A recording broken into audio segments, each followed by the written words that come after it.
Is it a good thing or a bad thing that it's becoming harder, maybe impossible, to encapsulate information in discrete units and sell them? The simplistic answer, the answer that you get from Hollywood and the recording industry, is it's a disaster. This is not a film about piracy. The recording industry's been freaked out. The movie industry's been freaked out. The suits don't know how to think about this. This is not a film about sharing files. They put a lot of money into making those movies, making that music, so they want to get something back. But the way they're trying to stop the copying now, it's definitely not working. It's a film that explores massive changes in the way we produce, distribute, and consume media. Ever since Napster, the music industry has been trying to kill file sharing. Right, Napster was this huge global party of, everybody suddenly had access to the largest music library in the world. And what did they do? Well, they went after Napster and they shut it down. Napster, Aimster, Audio Galaxy, Grokster, iMesh, Kazaa, all of these companies were sued.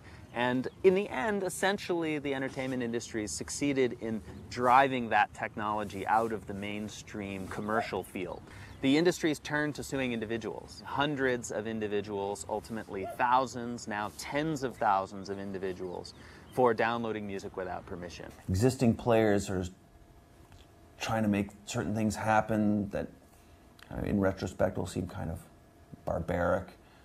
If you're talking about the distribution of cultural material, of music and cinema, well, there is a long history of whatever the incumbent industry happens to be, resisting whatever new technology provides. Cable television in the 70s was viewed really as a pirate medium. All the television networks felt that taking their content and putting it on cables that ran to people's houses was piracy, pure and simple. The video recorder was very strongly resisted by Hollywood. There were lawsuits immediately brought by the movie studios who felt, in fact, who said publicly that the VCR was to the American movie industry what the Boston Strangler was to a woman alone. New information technologies provide Hollywood and the recording industries with fresh channels on which to sell products. But they can also open unplanned possibilities for their consumers. The sheet music people resisted the recordings. The first MP3 player by Diamond Rio, sort of the initial company long before the iPod, they were met with a lawsuit. The possibilities suggested by peer-to-peer technologies have prompted the entertainment industries to react in an unprecedented way. Traditionally, copyright infringement has just been a civil matter. If a copyright owner catches you doing something wrong, they can sue you and force you to pay them money. Criminal infringement liability, the ability to prosecute you and throw you in jail, has been reserved for circumstances of commercial piracy. Circumstances where, someone has made 500 copies, is selling them on the street as a competition for the real thing. Well, in recent years, copyright owners have not been satisfied with that.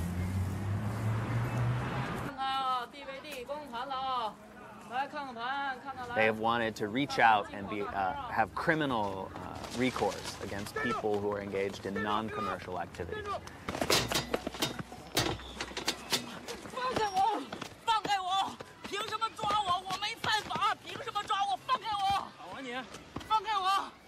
We recognize and we know that we will never stop piracy, never. We just have to try to make it as difficult and as tedious as possible, and we have to let people know there are consequences if they're caught. What they've sought to do is sue a few people punish them severely enough that they can essentially intimidate a large number of other people.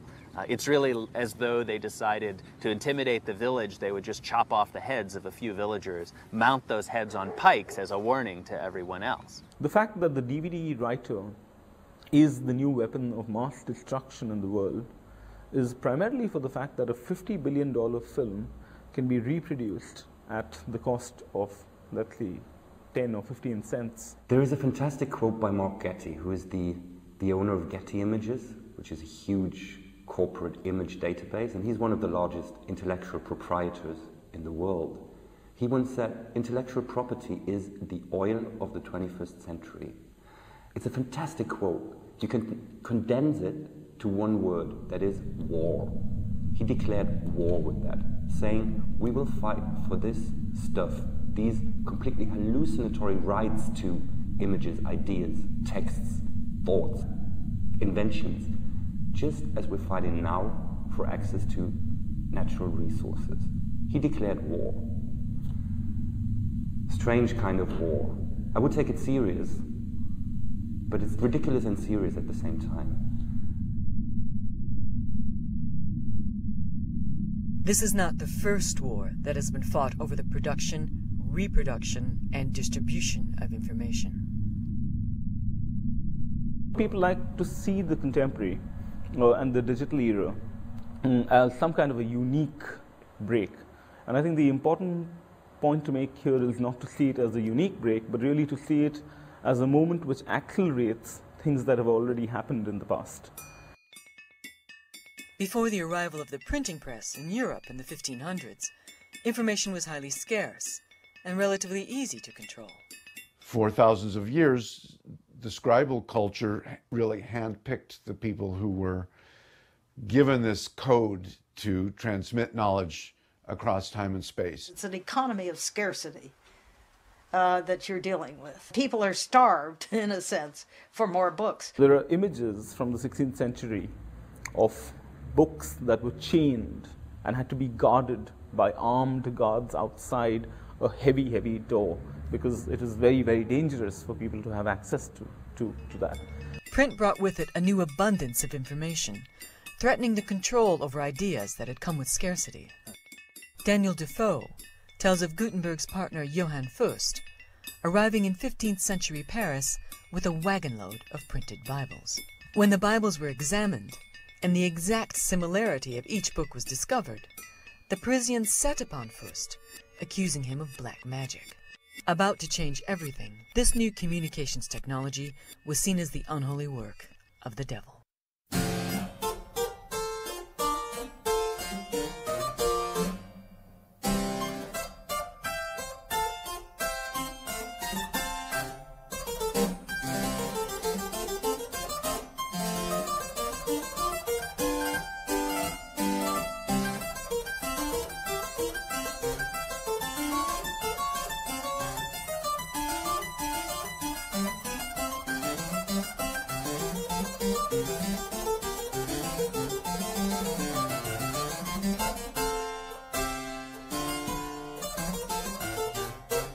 All of the emerging nation states of Europe made it very clear that they would control information flows to the best of their ability. The printers were the ones who were hunted down if they printed the forbidden text. So more than we think of persecuting the authors, but it was really the printers who suffered most. As print technology developed in Europe and America, its pivotal social role became clear. Printing becomes associated with rebellion and emancipation. There's the governor of Virginia, Governor Berkeley, who wrote to his overseers in England in the 17th century saying, "Thank God we have no printing in Virginia, and we shall never have it as long as I'm governor." This was a reaction to the English Civil War and the pamphlet wars, and they were called paper bullets in that period. The basic idea of censorship in 18th century France is the concept of privilege or private law. A publisher gets the right to publish a particular text that is denied to others. So he has that privilege. What you have is a centralized administration for controlling the book trade, using censorship, and also using the monopoly of the established publishers. They made sure that the books that flowed throughout a society were the authorized editions, but also were within the control of the state, within the control of the king or the prince. You had a very elaborate system of censorship, but in addition to that, you had a monopoly of production in a booksellers' guild in Paris. It had police powers, and then the police itself had specialized inspectors of the book trade. So you put all of that together, and the state was very powerful in its attempt to control the printed word. But not only was this apparatus incapable of preventing the spread of revolutionary thought, its very existence inspired the creation of new, parallel, pirate systems of distribution. What is clear is that during the 18th century, the printed word as a force is just expanding everywhere. You've got publishing houses, printing presses that surround France in what I call a fertile crescent. Dozens and dozens of them producing books which are smuggled across the French borders, distributed everywhere in the kingdom by an underground system. I have a case of one Dutch printer who looked at the index of prohibited books and used it for his publication program because he knew these were titles that would sell well. The pirates had agents in Paris and everywhere else who are sending them sheets of new books which they think will sell well. The pirates are systematically doing, I use the word, it's an anachronism, market research. They do it, I've seen it in hundreds and literally thousands of letters. They are sounding the market. They want to know what demand is. And so the reaction on the part of the publishers at the center is, of course, extremely hostile. And I've read a lot of their letters. They're full of expressions like buccaneer and private and people without shame or morality, etc. In actual fact, many of these pirates were good bourgeois in Lausanne or Geneva or Amsterdam, and they thought that they were just doing business. After all, there was no international copyright law, and they were satisfying demand. There were printers that were almost holes in the wall or down in the... If they were printing subversive material, they could sort of hide their presses very quickly. People used to put them on rafts and float down to another town if they were in trouble with the authorities. It was very movable. In effect, you've got two systems at war with one another, and it's the system of production outside France that is crucial for the Enlightenment. Not only did this new media system spread the Enlightenment, but I won't use the word prepared the way for the revolution. It so indicted the old regime that this power, public opinion, became crucial in the collapse of the government in 1787, 1788. In Paris, the Bastille had been a prison for pirates. But in the years before the revolution, the authorities gave up trying to imprison pirates. The flow of ideas and information was too strong to be stemmed.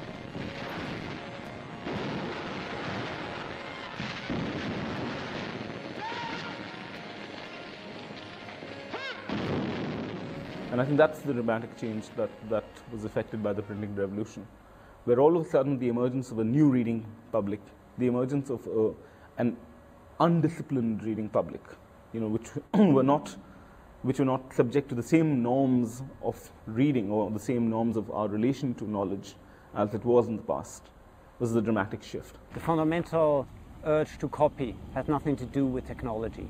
It's about how culture is created.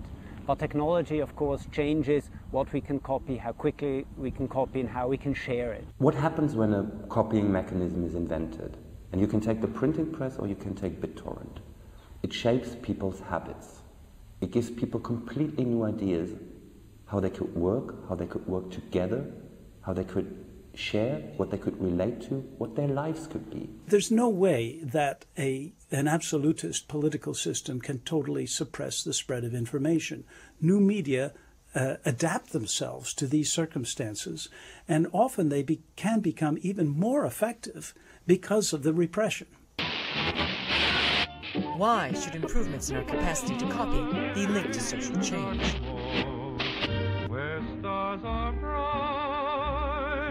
Because communicating, so fundamental to what we do in the world, is itself an act of copying. The one technique that brought us to where we are is copying. Sharing is at the heart of, in some senses, existence. Communication, the need to talk to someone, is an act of sharing.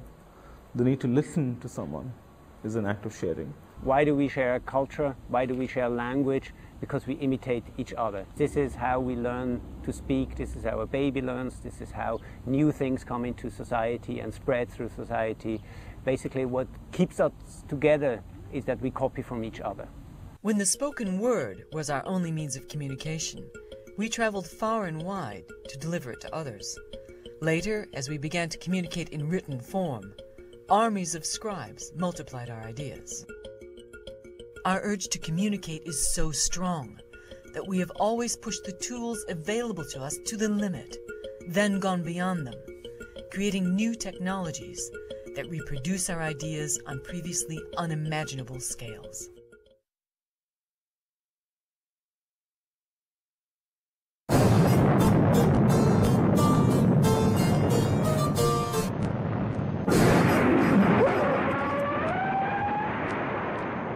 In 1957, the USSR launched Sputnik.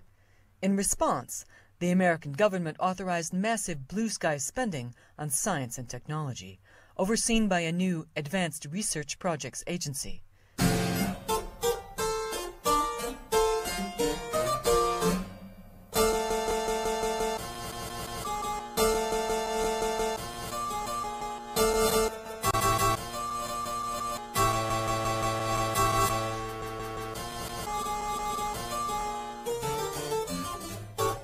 It was ARPA, developing the ideas of visionary computer scientist Joseph Licklider, that came up with the concept of networking computers. It's been hard to share information for years.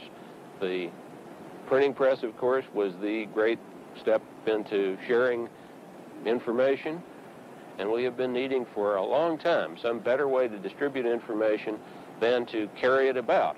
The print on paper form is embarrassing because in order to distribute it, you've got to move the paper around, and lots of paper gets to be bulky and heavy and expensive to move about. The ARPANET was designed to allow scientists to share computer resources in order to improve innovation.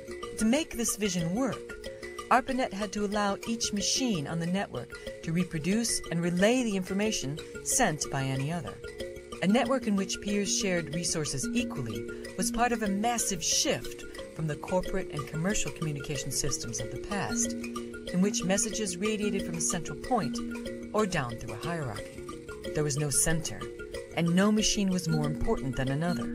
Anyone could join the network, provided they agreed to abide by the rules or protocols on which it operated. Ever since really the 60s onwards, packet switched networks are the predominant style of communications used today. Increasingly so in both voice and data. The Western world was transforming itself from the rigid production systems of Fordism to fluid work, lean production, and just-in-time delivery. It's a wonderful age on a beautiful stage demonstrated for you, been created for you. It's just a part of the thrilling start of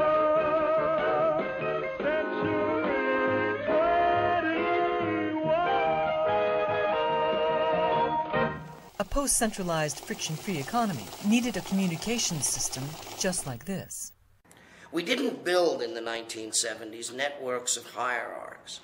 The computers that existed in the world were all multi-million-dollar machines, and they basically interrelated to one another in very equal ways. One of the really important characteristics of the internet is that it's extremely decentralized, and that the services on the internet are invented and operated by other network users.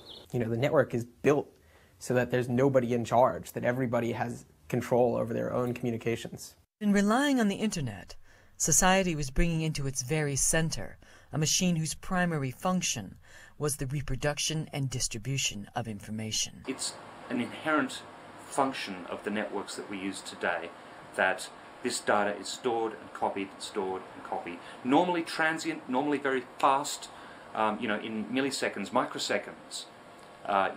Specialized pieces of equipment such as switches, routers, hubs, etc. do this all in the blink of an eye. But it's the way networks work. What ARPA's engineers had produced was the blueprint for a massive copying machine without master, which would grow at a fantastic rate into today's internet. So this entire area is bristling with information transfer of one type or another. For instance, the local council, Tower Hamlets and Hackney, we're sort of on the border here, have some of the surveillance traffic and security cameras linked via wireless networks themselves. The spectrum environment is getting very dirty or noisy. Every single packet that flies through the multitude of wireless networks and through the internet is listened for, stored in memory, and retransmitted, i.e. it's copied from one what's called network segment to the next. Now, our media environment now, our media ecosphere now is so broad, so large, that you cannot contain information very easily anymore. You cannot stop or censor information or stop the transmission once it's out there. It's like water through your hands. It's like trying to stop a dam from bursting. I would say right now we are likely in range of wireless microwave radio transmissions that are most likely breaching some sort of copyright law right at this moment. Try in the back of modernism and all this international law to make profit out of his own ungenerosity to humankind. One of the main battlegrounds in law, in technology now, is the extent to which it is possible to exclude people from information, knowledge, and cultural goods. The extent to which it's possible to enclose a bit, if you will, of culture and say, it's in a container, you have to pay me in order to access it.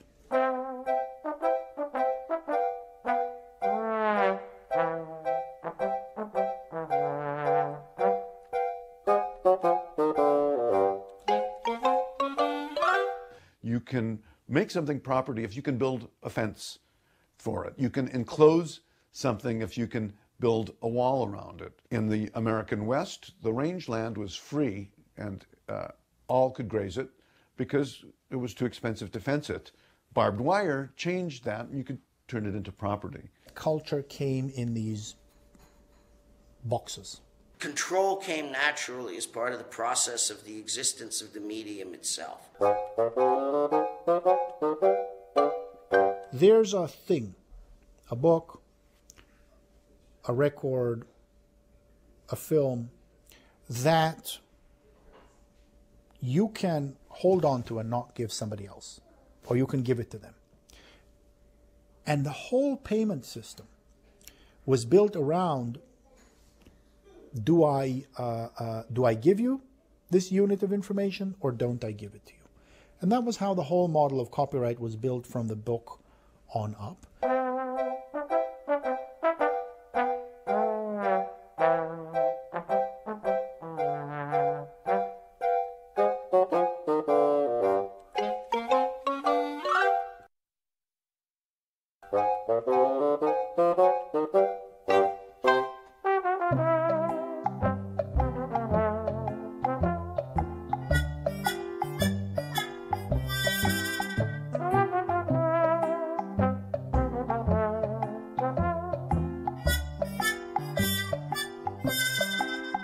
What used to be property, music, cinema, now becomes very, very easy to transmit across barriers. We have today the ability to make copies and distribute copies inexpensively. If one copy leaks out on the internet, very rapidly it's available to everyone.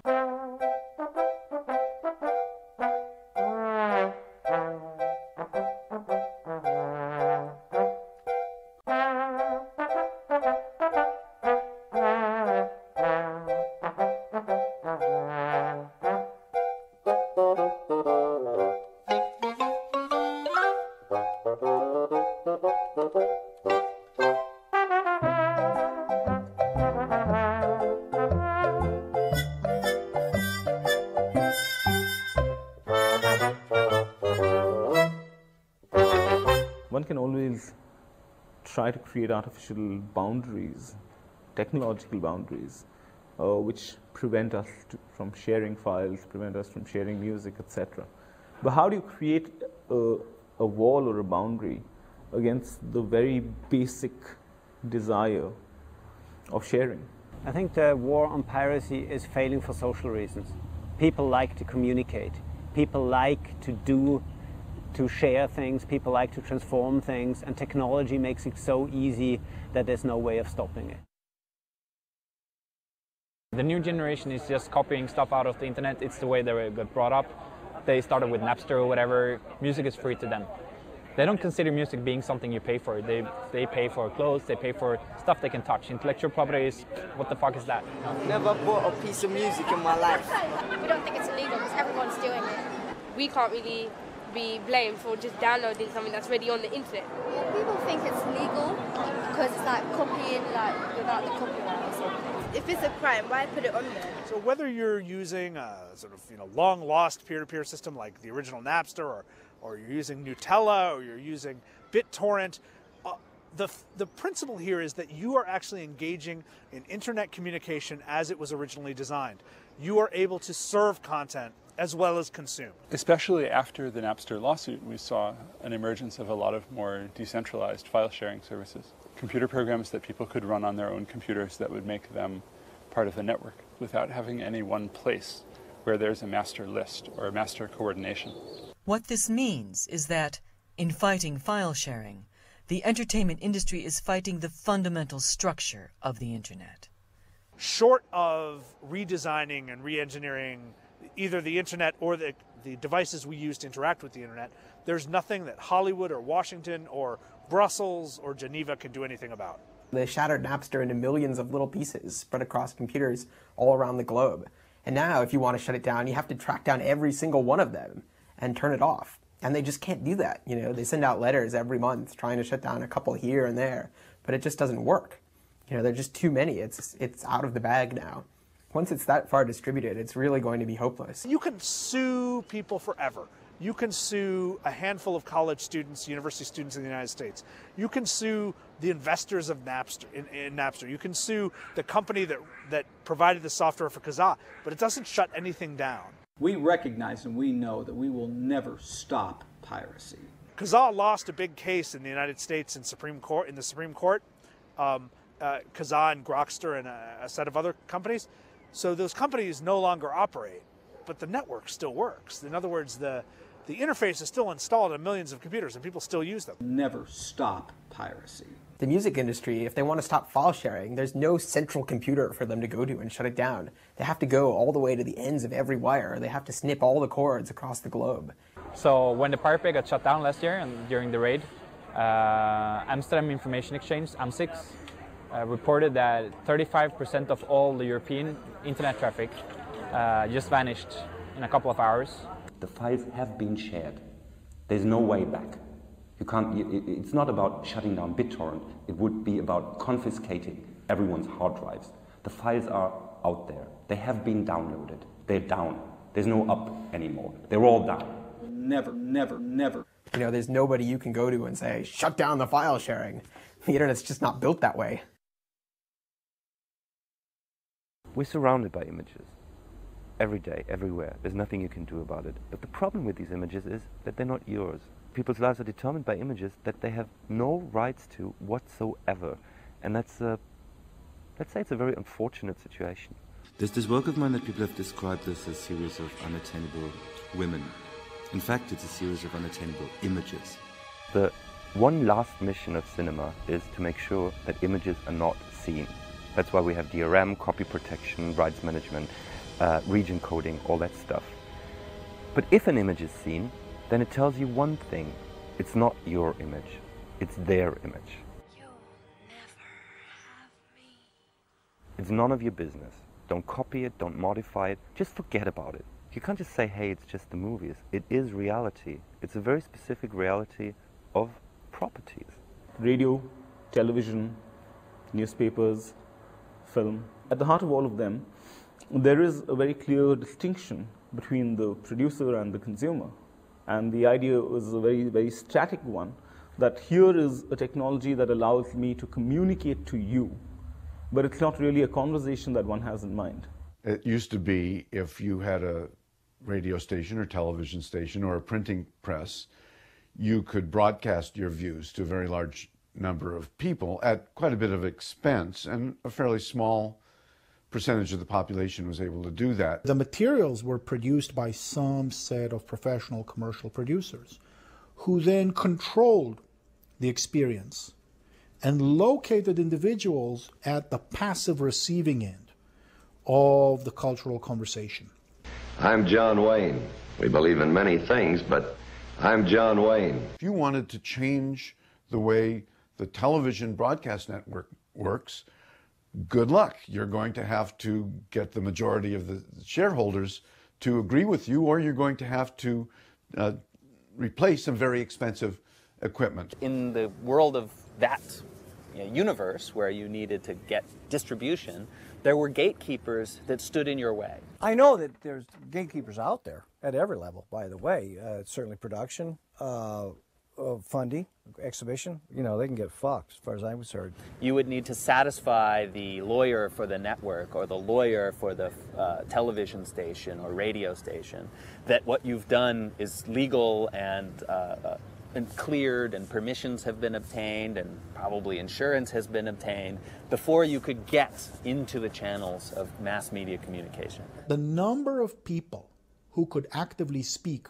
was relatively small, and they were organized around one of the only two models we had in the industrial period to collect enough physical capital necessary to communicate, either the state or the market, usually based on advertising. This is the question that faces us today. If the battle against sharing is already lost, and media is no longer a commodity, how will society change?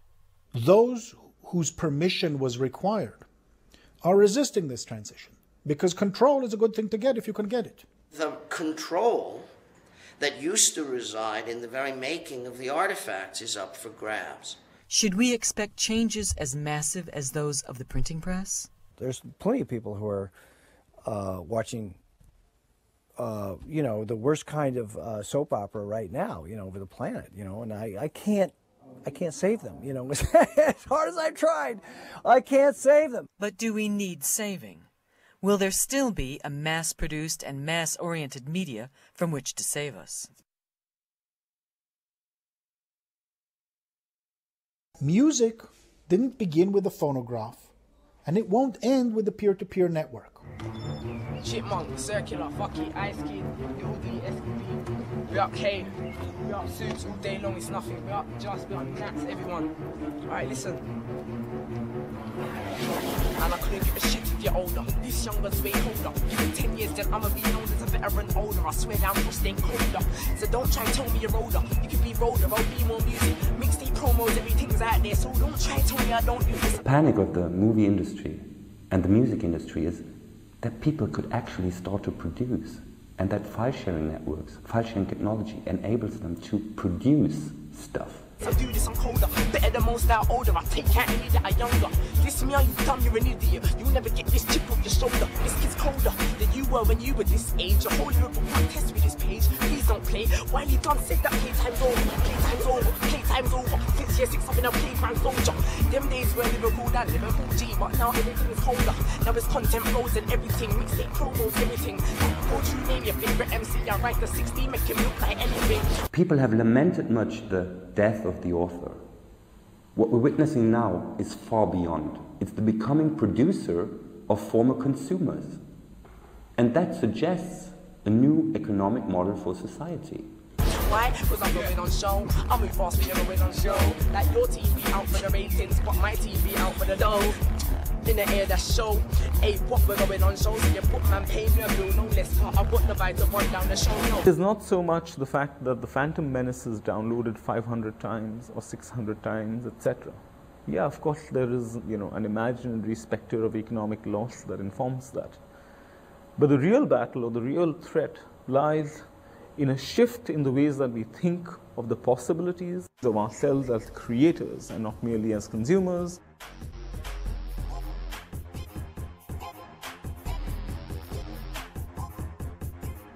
It's like a whole network. This is a song that I've given out, and I've let people download it, and they can download it, do what they want. I've made a blog about it saying, oh look, DJs, you can play this where you want.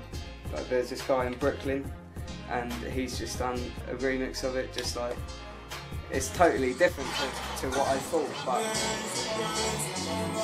he's just this guy from Brooklyn, and I really respect that in him, that he came back to me and he said, look, and it's going on his mix album. One of the things that intrigues me tremendously about the proliferation of material that's out there in the world for people to grab is the potential creation of millions of new authors.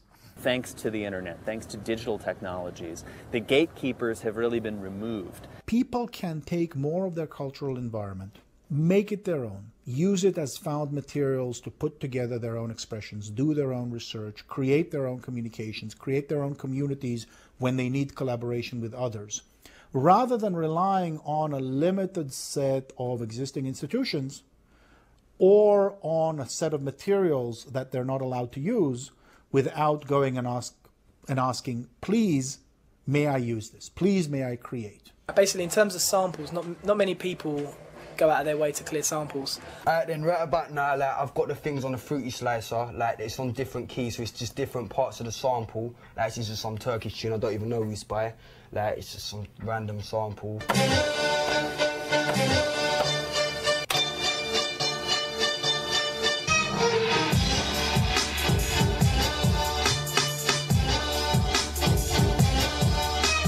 I make mainly instrumentals, so really I've made a tool for them to sort of MC to anyway.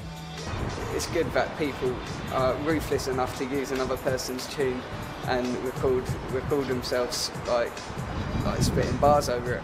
Look, I'm taking over now, but then the game says 2-3 October now. I'm fucking it up, listen to over now. I'm setting the pace, how you gonna slow me down? Look, it's over, clown. I got the skippiest flows in town.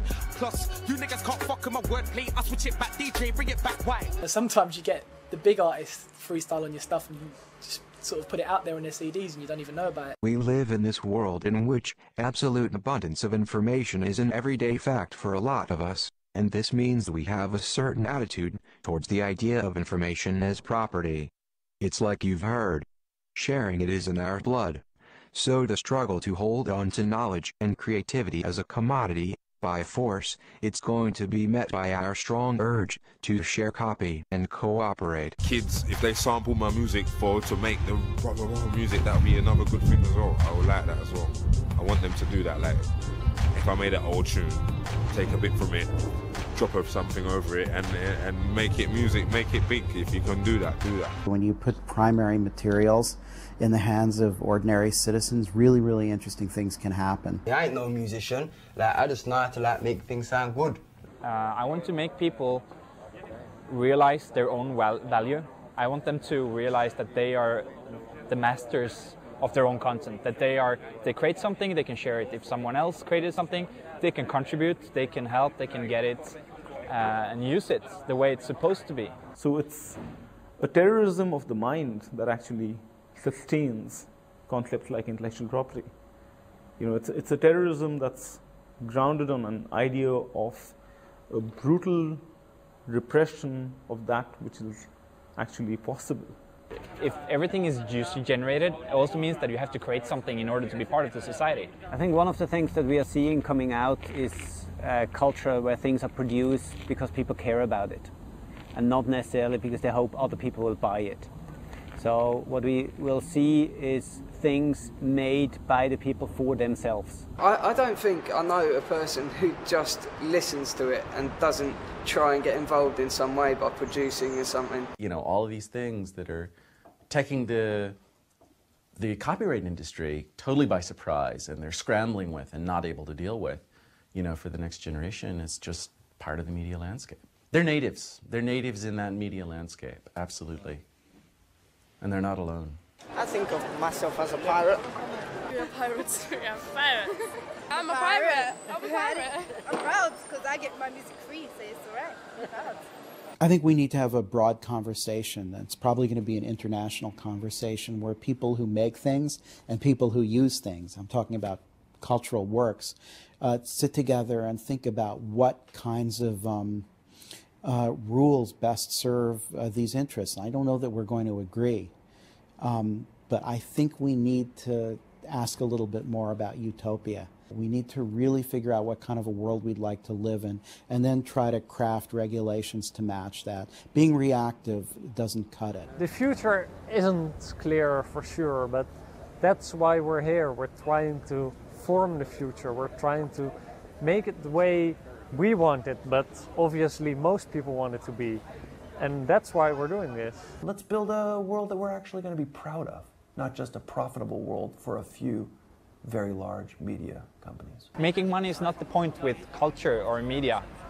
Making something is the point with media. And I don't think that people will stop making music, stop making movies, stop taking cool photographs, whatever. Although it's difficult to believe it now, we can do without the entertainment industries. We'll find new ways to get the stuff we want made.